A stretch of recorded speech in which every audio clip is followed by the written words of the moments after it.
Obama meets with world leaders at the Global Climate Summit in Paris. Among those attending, Governor Jerry Brown, who's pushing for California's plan to fight climate change.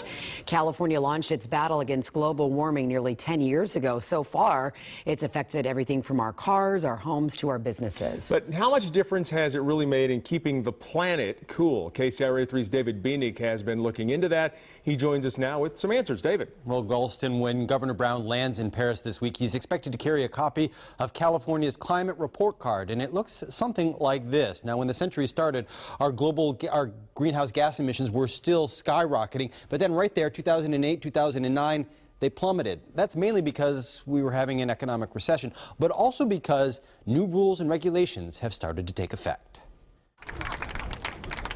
Governor Arnold Schwarzenegger launched California's battle against global warming nearly 9 years ago when he signed into law AB 32, the state's first legislation to limit greenhouse gas emissions. That this will lead to us leading the way for other states and for other nations. AB 32 ordered the state to find ways to cut back to 1990 emission levels, or about 25% by 2020. More recent legislation and executive orders have extended that goal to 40% below 1990 by 2030 and 80% below by 2050. I think Californians have a lot to be proud of.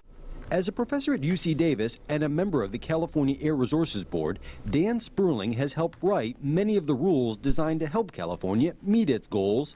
Those rules require automakers to build cleaner cars, require electric companies to use more wind and solar, encourage oil companies to use more biofuels like ethanol, and impose taxes on industrial polluters through a system known as cap and trade. I think we could give California a B for actual accomplishments and an A for aspirations.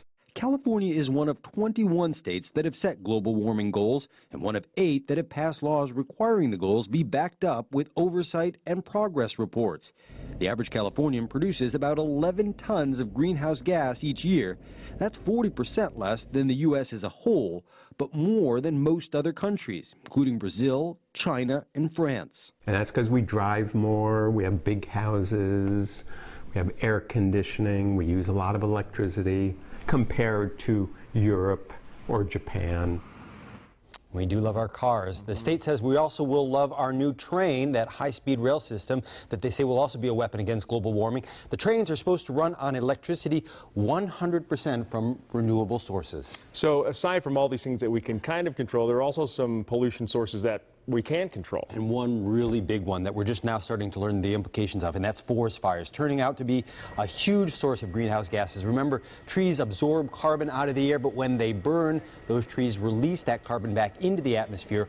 One study estimated that forest fires make up 5 to 7% of the emissions that we put into the air, the greenhouse gas emissions. Remember the King Fire from a couple of years ago?